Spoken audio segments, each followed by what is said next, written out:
Servus und Habitäre beieinander zu einer neuen Folge vom Viva la Movilusion Podcast. Mit mir im virtuellen Studio der Kani. Servus. Habitäre. Servus, Mike. Und natürlich auch der Corby. Hallo Mike, servus, hi. Servus. Diesmal sind die drei lustigen zwei wieder beieinander. Und der Kani hat uns einen Screener aufgestellt von dem Film Der Wolf, Theater des Todes. Dam, dam, dam. Ja. Und da der Conny das Ganze so scharf gestellt hat, darf er jetzt noch erzählen, um was das geht. Das weiß ich nicht mehr. Was nicht, hast du nicht angeschaut? Jo, Falle.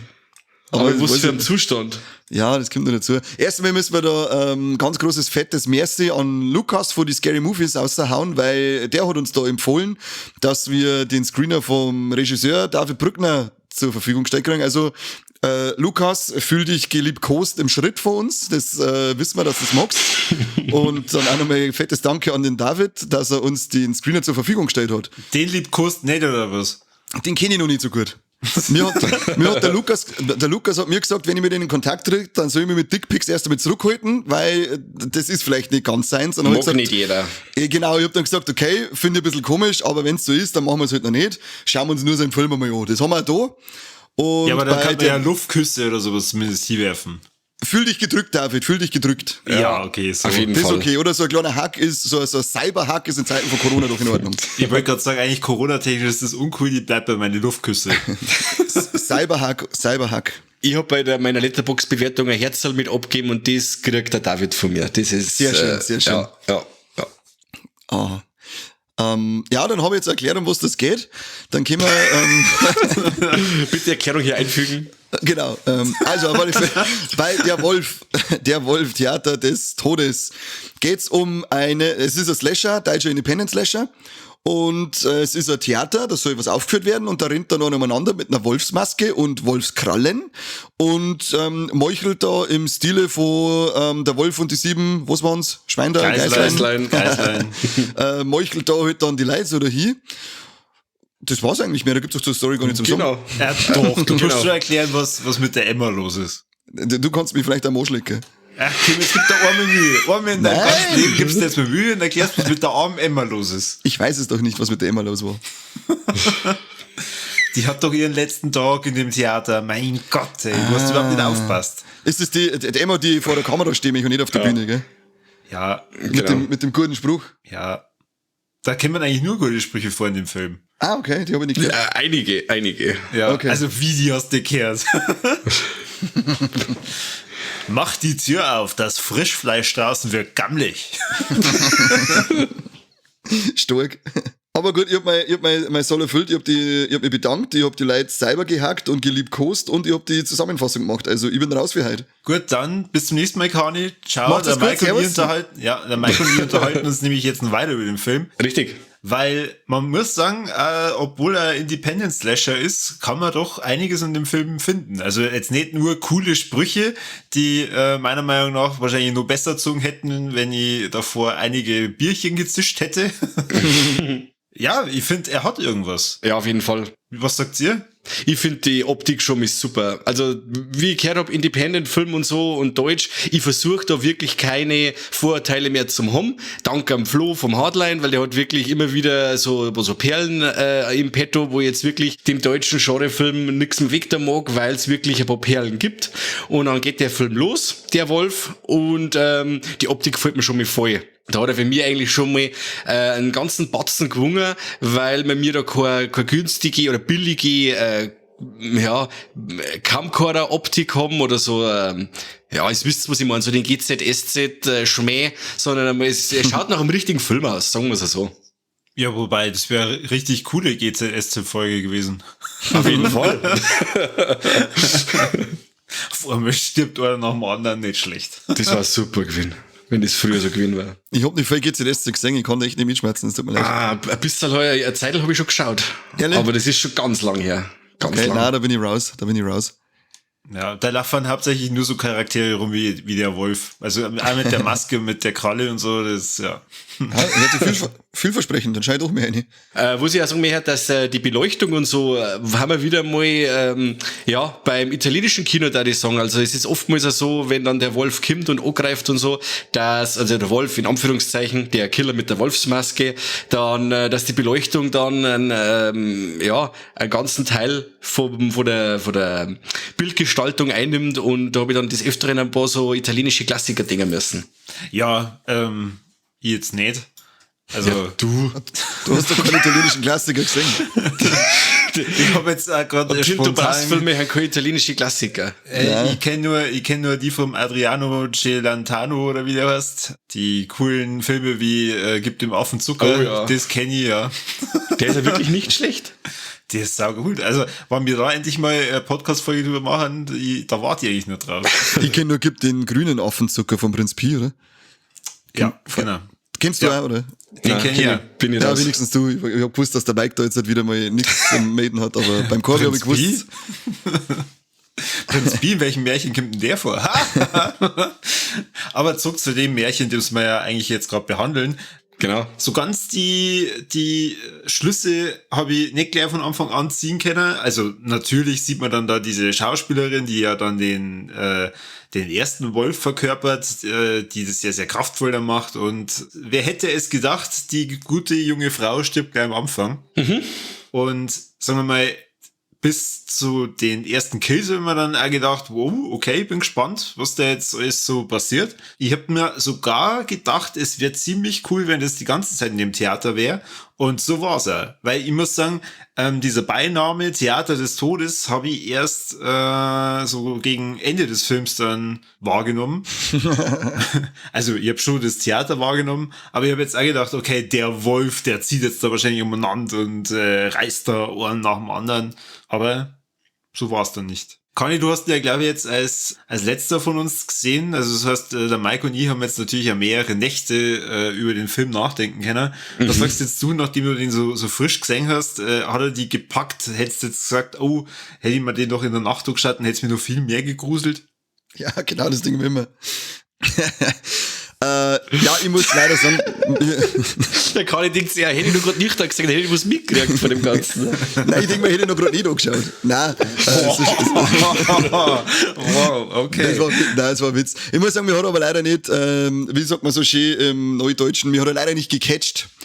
War nicht meiner. Ich fand bei dem ersten, als er die ersten zwei da erledigt, also ich muss halt anders anfangen, beim Slasher ist es mir wichtig, dass ich sehe, wie werden die Leute abgestochen. Ich möchte sehen, wie das Messer in den Körper reinfährt und was weiß ich halt. Das ist halt einfach, das ist die Qualität vom Slasher, die für mich wichtig ist. Und leider macht's der Wolf nur bei dem ersten Kill, dass er mal so richtig drauf hält. Und dann ist es meistens so ein bisschen im Off oder man sagt halt nur, dass er dann blüht oder der Boden ist voll mit Blut und das ist mir dann einfach zwingend bei so einem Slasher. Der hat mir da leider die Schauwerte vorgehalten, die ich gerne sehen möchte, wenn es darum geht, dass Leute abgestochen werden. Das ist uns dann im Porno schauen und sagt, wie der Zipfel einfährt. Also das ist einfach nicht so, ist einfach nicht meins dann. Da war ich leider, er hat zwar coole Atmosphäre, das war bei cool. ein oder zwei Kills sieht man doch schon, wie... Ja, aber wenn ich insgesamt 7 oder 8 Kills hab, dann ist mir das zwingend. Wenn ich 7 oder 8 Kills hab, dann möchte ich 7 oder 8 Kills singen. Er war von der Atmosphäre her cool, er hat einen coolen Soundtrack. Ich fand das Intro, den Intro-Sound ziemlich cool, wenn dann der Wolf der Schriftzug reinfährt. Das fand ich alles sehr cool. Aber ja, am Ende war es für mich einfach zwingend, weil er hat sich durch das, dass ich nix oder dass ich nicht alles sehe, was ich singen möchte, hat er sich für mich dann auch bei gerade einer Stunde 20 hat er sich für mich trotzdem gezogen in der Zeit. Ja, das kann ich voll nachvollziehen, das hat mir ich nämlich auch notiert. Die Lage ist, wenn ich schon, okay, von der Optik her braucht man nicht schmerzen, über jeden Zweifel erhaben. Aber sehr wenn ich cool, schon, ja, wenn jetzt wirklich, wenn ich weiß, okay, das Drehbuch für einen Slasher ist okay, läuft das so dahin. Wenn ich ein paar Dialogzeilen aus der Hölle hab, ist auch noch vertretbar. Die brauche ich beim Slasher, die brauche ich. Ja, sowieso. Und wenn ich auch wirklich nicht hundertprozentig die geilsten Schauspieler hab, dann punkte ich beim Slasher zumindest mit den Splatter-Einlagen. Ja. Und mit dem kann man sich halt dann auch ein wenig so einen Wiedererkennungswert erkämpfen, erschlachten, sagen wir wir jetzt einmal. Wo ich sage, okay, es hat zwar seine Fehler gehabt, aber er hat ganz schön hingelangt. Gutes Beispiel ist die Late-to-Rest-Filme, da wo die Story ja eigentlich auch immer für einen Pop ist. Total, ja, komplett. Und noch dümmer als bei Late Rest 1 haben sie noch nie Figuren verhalten. Aber dann wird halt einfach das Gesicht mit Säure verätzt und ich denke, ja, genau, geil, leck mich doch, was die gemacht haben davor, das will ich sehen. Genau. Und das geht mir wirklich auch, muss ich auch sagen. Wie gesagt, der Killenschnitt, den man da mal sieht, der war wirklich stark gemacht, der war cool. Auch der erste Mord, da hat man auch ein bisschen was gesehen. Haben's wirklich schön gemacht und ich hätte mir wirklich gewünscht, dass ich mehr davon sehe. Ja. Also für mich war der dämlichste Tod eigentlich der von dem Lex. Aber eher, weil dann der andere Typ die ganze Zeit gesagt hat, Lex, Ja. Lex. Da machen wir Trinkspiel draus, oder? Wenn er jetzt schon nicht reagiert hat, auf welches Lex soll er denn noch reagieren? Und er sucht ihn doch auch mal, oder? Da ruft er doch auch schon 48.000 Mal Lex. Bin ich da schon gesehen und denke, was ist denn noch gerade Lex? Sag doch mal, du bist noch gar nicht tot. Und dann später ist er tot und dann denke ich mir, jetzt lass er den Lex in Ruhe, der ist doch schon lang tot. Was wächst denn von ihm? Ja, echt, ey. Das ist Störung der Totenruhe. Ganz im Ernst, ich glaube, in der Situation, wenn ich da sehe, dass ein Kumpel von mir voller Blut und aufgeschlitzt an der Wand lehnt, dann geht er nicht hin und fragt nur tausendmal, Lex? Kann ich? Das ist wie wir uns im Podcast erwähnen bei uns. Ja. Hallo? Ist da jemand? Hallo? Ja, Genau. so war es vor ungefähr eine Viertelstunde haben wir angefangen und vor 20 Minuten war es losgegangen und ich habe nur ein Mic gehört. Hallo. Lex. Ja, genau, Lex. Aber ich muss wirklich sagen, mir hat er am Anfang schon gehabt, weil der Cold Opener war stark, der erste Kill. Dann, wie du schon gesagt hast, Kani, da die Titeleinblendung hat ein bisschen an Stranger Things erinnert, wie quasi der Wolf da, wie man den Schriftzug quasi gesehen hat. Und dann werden halt da ein paar so Charaktere eingeführt. Da haben wir halt da das typische Slasher-Fleisch. Also ein paar nette Charaktere, wo man sagt, okay, mit der fiebert die jetzt mit oder die finde ich jetzt cool und sympathisch. Natürlich auch wieder die teilen Rindviecher und Arschlöcher, die wo da einfach dazugehören zu dem Ganzen. Ich weiß nicht, wie die Tante geheißen hat, die wo die ganze Zeit Kaugummi kaut und so super tough ist. Aber man denkt, wieder, du was meinst ist denn schon die wieder weibliche Kani-Darstellerin. Ja, genau, stimmt. Warum ja, eigentlich? Stimmt. Ich hab mir die angeschaut und mir gedacht, wo ist denn die wie ich? Hast du jemals mit mir geredet? So wie die gesprochen hat, die ganze Sprüche, die rausgehört hat, das warst 1:1 du. Okay. Immer saublöd daherreden, immer den anderen gar nicht ausreden lassen und lieber Lass ihn mal ausreden, gell? Lass ihn nicht ausreden lassen, das ist aus deinem dämlichen großen Maul lustig. Doch, also ich hab mich da schon gleich an dich erinnert gefühlt. Okay, das ist schön. Schau, das ist doch super. Ich hab an dich gedacht. Ja, ich wollte gerade sagen, es freut Sehr mich, schön. dass wir sehen uns selten, aber es freut mich, dass es so viele Situationen gibt, in denen du an mich denkst. Da geht mir das Herz auf. Auf jeden Fall sieht man ja dann schon beim ersten Kill den geilen Krallenhandschuh à la Freddy Krüger lässt grüßen. Ne? Und ich hab mich darauf gefreut, dass ich den ganz oft im Einsatz sehe. Was man leider nicht tut. Also das ist selbst, wenn ich schon so einen Killer etabliere, dessen Maske ziemlich cool ist, der so geil umeinander grunzt oder nicht grunzen, der tut schon wieder Viech. Also er ist schon sehr animalisch unterwegs. Ja. Und wenn ich ihn dann auch schon inszeniere, teilweise mit so POV-Shots, mit in Rot, wo ich sage, ja, schaut cool aus und so, wenn er seine Opfer so nachsteht, und dann habe ich schon den etablierten Handschuh, dann lass ihn doch auch hernehmen. Ja, aber oftmals zieht dann direkt aus und benutzt dann ein Messer und solche Sachen, wo ich sage, ja, nein, nimm halt das Ding einfach her, wenn du es schon hast. War cool gewesen. Hätte ich gern öfter im Einsatz gesehen. Auf alle Fälle. Ich muss ja sagen, die Kralle, die hätte man auch nur ein bisschen schärfer darstellen können. Also die Messer, die da dran waren, die haben irgendwie so ein bisschen ausgeschaut, als wie von ein paar Rasenmähern abgebaut und dann da hingepfeffert. Das habe ich mir auch ab und zu gedacht. Also an sich eine coole Klinge, die mich schön an Freddy Krüger erinnert. Aber in schnellen Situationen, wenn es sechs wieder aufzieht, da haben die ein bisschen windiger ausgeschaut. Ja, genau. Also er hat es schon ganz, ganz oft benutzt. Unter anderem zum Essen. Ich hoffe mal, dass er es oft benutzt hat und dass wir vielleicht noch ein paar Prequels singen dann. Der Wolf, was bisher geschah. The Beginning. Genau, wie wurde der Wolf zum Wolf? Theater des Todes. Jetzt erst recht. Die Vorgeschichte. Es gibt ja am Anfang ein paar so Dialogszenen zwischen die Beteiligten. Jetzt weiß ich nicht, ist euch, wird dann der Killer am Schluss gezeigt wird, habt ihr dann gesagt, ah ja, aha, kann ja nur der sein, weil das und das, oder hat euch das eiskalt erwischt? Weil bei mir war, ich hab von Anfang an gewusst, wer der Killer ist. Ich hab auch von Anfang an, ich hab den Typen gesehen, also, oder die Typin, und hab mir gedacht, okay, alles klar, das ist der Killer. Ja, okay, dann war ich nicht der Einzige. Also da hab ich sofort gewusst, alter Schwede jetzt. Dann war es bei mir auch so, ja. Also nicht, oder? Der Mike hat die ganze Zeit gedacht, der Kani hat die ganze Zeit gedacht, Emma war's. Falle, es ist Emma, das hab ich ja gleich schon gesagt. Jetzt tu doch nicht so! Du Unschuldslamm.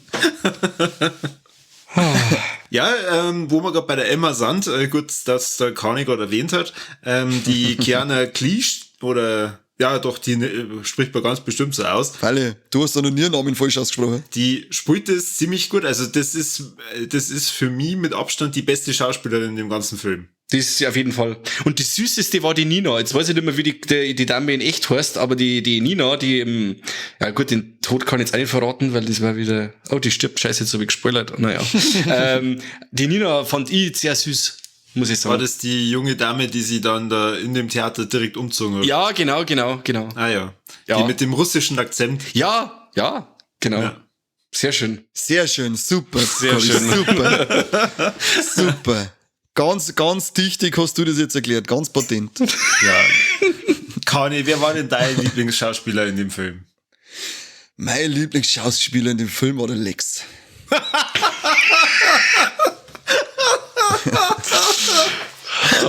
Nein, ich fand auch die Emma sehr cool.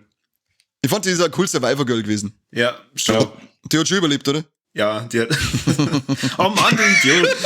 Du wolltest mir's so spoilerfrei halten. Entschuldigung. Fix. Das hat keiner gesagt. Ich sage mal so, mit der darf man ruhig noch ein paar mehr Teile sehen. Vielleicht macht er es ja so, dass er dann nicht als nächstes nur mit der Wolf bringt, sondern nimmt dann irgendwie ein anderes Grimm-Märchen. Das war und cool. Dann hast du irgendwie, weiß ich nicht, die ewig langen Haare, Rapunzel des Todes oder so. Genau. Man muss auch sagen, der Regisseur, der David Brückner, hat ja schon mal einen Horrorfilm draht nach Motive von die Gebrüder Grimm, oder? Der mit, jetzt weiß ich nicht, da müsste man vielleicht War auch die ja einmal direkt schneiden. Rapunzels Rache? Ja, irgendwie so. The Curse Irgendwie so. of Rapunzel. Ja, genau, also irgendwie hat er es recht mit die Grimms, oder? Jo. Die Ja. machen schon. Er hat jetzt ein paar Filme, seit 2010 waren ja ein paar Filme auf der Vita. Dead Survivors, Paranormal Demons, Iron Wolf, und eben der Film vor Wolf war Rapunzels Fluch. Genau. Sie will Rache. Ganz lustig ist, wenn man jetzt nicht David Brückner, sondern David Bruckner eingibt, was ich zuerst gemeint hab. Ich habe einfach die Üs vergessen, ich sag's wie es ist. Und dann kommt auf einmal ganz ein anderer Regisseur, der Filme draht hat, wie, oder bei so Segmente dabei war, wie bei Filmen wie The Signal, VHS Part 1, Southbound oder die Netflix-Film The Ritual. Da haben wir gedacht, wo leck, der hat ja ganz schön was am Kasten oder ganz schön viel schon produziert. Und dabei haben wir mit dem Brückner zum da, nicht mit Bruckner. Ja, aber gibt's unserem Brückner vielleicht ein bisschen mehr der Kohle in den Hint? Ich bin der Meinung, da ist Potenzial da, dass der vielleicht in so eine ordentliche Richtung einschauen darf, wenn er dementsprechend das Budget gekriegt. Auf jeden Fall. Weil er macht ja auch ohne viel Budget jetzt, weil, wie man bei Wolf sagt, also er ist so in der Independent-Produktion, aber rein optisch und soundtechnisch, was er macht, hat auch Effekte, also was gemacht war ja handgemacht. Das ist alles, hat alles Hand und Fuß gehabt, also da kann man ihm nichts vorwerfen. Auf jeden Absolut. Fall. Ich wollte auch gerade sagen, also lieber Herr Brückner, Sie sind hiermit aufgerufen, als erster Regisseur hier ganz offiziell in unserem Podcast. Sie dürfen uns jetzt innerhalb von den nächsten 2 Monaten Bescheid geben, ob Sie die Geschichte unseres Podcasts verfilmen wollen. Sie dürfen mal gerne einen Slasher draus machen. Und Ich möchte der Killer sein. Spoiler. Nein, ich wollte gerade sagen, die perfekte Schauspielerin für den Kani war ja schon im Film. Achso, verdammt. Ich habe leider den Namen von der jungen Dame vergessen. Das war die in dem Glitzer-Jäckchen. Sonst hab ich auch. Dann da ich sagen, gehen wir doch gleich mal aufs Fazit über. Ja. Und weil der Mike ja so nett war und die Anmoderation gemacht hat, darf der Mike auch gleich beim Fazit starten. Also was ich super finde, das ist, dass man bei dem Herrn Brückner schon sieht, dass er einiges drauf hat. Also er macht sehr viel richtig, macht ein paar Sachen falsch, aber so im Großen und Ganzen, wie du schon gesagt hast, Corby, die Optik stimmt, die Musik stimmt, wir Das haben hab ein ich paar... gesagt, du Mistsack. Ja, Nein, das sehr war gut, ich. hast du das gesagt, Corby. War schon super. Okay. Samstag bei dann- mir 10 AD. Oh Gott, das hat bloß noch ein paar Tage. Nein. Auch ein paar Kameraeinstellungen, die wo direkt so an die 80er erinnert haben und so. Fand ich super, schön hochwertig inszeniert. Was mir nicht so gefallen hat und was mir ein wenig gestört hat, das sind allerweise so die dialoglastigen Enden. Wenn dann der Killer sich lang und breit alles erklären muss und dann ins Labern kommt, wo du schon meinst, okay, haben wir mir beim Goldfinger vom James Bond oder so, was sagst, ja, jetzt muss er wirklich alles erklären und die Dame oder die Survival Girl ist jetzt ewig abgebunden und muss sich den Satz vom Killer anhören. Kann alles ein wenig knackiger sein, weißt, das sind so Sachen, das nimmt dem Finale ja so einen Drive, wo ich sage, das hätte ich gerne ein wenig knackiger gehabt. Schön nur Anglizismen erkannt, so mag ich das. Ja. Sehr schön. Catch mich nicht, weil er seinen Drive verloren hat. Dann mach du gleich weiter, Großklapp. Danke. Ja. Mir gefällt's, dass anscheinend ein weiblicher Kani dabei war. Nein, Das Herz der Kani mag sie sehr gern. Was mir sehr gut gefallen hat, war eben der Score. Den fand ich sehr cool, mit dem ein bisschen Synthi-Sound, vor allem am Anfang und so, das hat mir gefallen. Und der Killer selber, ich fand das ist eine coole Idee mit der Wolfsmasken und der Kralle dazu. Weil oftmals fragt mich so, was möchtest du denn eigentlich noch für so Slasher-Manschkel einführen? Und dann kommt halt er und macht einen geilen Wolf-Slasher-Killer draus, finde ich cool. Und was mir eben nicht gefällt, war das, was ich schon gesagt habe, ich brauche das beim Slasher, ich möchte sehen, da muss draufgehalten werden, ich muss sehen, wie die Klinge eintreibt, ich muss sehen, wie die Wunde offen ist und Blut umeinander spritzt, da bin ich ein Gorhound, das mag ich sehen, finde ich dann wesentlich geiler, das ist mir da einfach voll abgegangen, leider. Ja, okay, mit. Ja, gestern mit, das ist schön. Das hast du doch schön erklärt. Ja, und bei mir, also ich muss sagen, das, was mir überhaupt nicht gefallen hat, das waren wirklich diese Sprüche, wo ich mir manchmal gedacht habe, war furchtbar. Furchtbar. Wenn es im echten Leben jemand zu mir sagt, dann muss ich wahrscheinlich kurz würgen. Für mich eine der schlimmsten Szenen war das, wo dann irgendwie die Nina reingekommen ist und sie dann alle erstmal ein bisschen unterhalten haben und dann kommt der andere her und sagt dann so, ja, jetzt gehen wir mal bitte weiter, bevor sich alle auf den Socials folgen. Und ich hab mir gedacht, oh Gott. Ja, auf der nächsten Party, auf der ich bin, da werde ich das aber auf jeden Fall einmal sagen. Okay, da du Freitag bei mir bist, kannst du davon, Wird's bald so weit sein? ich wollte gerade sagen, kannst du davon ausgehen, dass du am Freitag einen Hoden verlierst. Oh nein! Ja, genau. Und was mir gefallen hat, muss ich halt nur mal sagen, die Schauspielerin von der Emma, die Kiana Cleese, die hat da echt einen ziemlich guten Job gemacht und ich hoffe, die sieht man ein paar Mal öfter, weil die habe ich eigentlich ja sehr gern in dem Film gesehen und ich hoffe, dass die doch eine Karriere vor sich hat, dass man sie ja öfter mal in ein paar Filmen und vielleicht ja in Serien sieht. Ja. Vielleicht, wer weiß, landet ja auch der Screener bei jemandem bei Netflix und die gute Dame darf dann in einer Serie mitspielen, so à la Dark oder irgendwie sowas. Da kann ich es mir eigentlich ziemlich gut vorstellen. Und sollte das nicht der Fall sein, Leidels, ihr wisst ja, was ihr da habt, fette Steady-Abos abschließen und wenn bei uns genug Kohle in die Kassen eingeschwappt wird, dann produzieren wir mir einen Film mit der Emma in der Hauptrolle. Genau. Das Beziehungsweise hier ein Aufruf nur an die Kiana Cleese, boah, leck, wir machen halt Aufrufe wie Sand am Meer. Alter, Du machst Aufruf wie Sand am Meer. Ja, genau. Mach mit bei unserem Podcast. Zumindest bei einer Folge, dann reden wir über zum Beispiel die X-Factor-Folge, die du mitgespielt hast. Das hat mich tierisch interessieren. X-Factor mit Jonathan Frakes. Yeah, das Unfassbare kehrt zurück. Stark. Jetzt erst recht. Ja gut, und dann müssen wir natürlich auch die Fragen stellen der Fragen, und zwar Kani.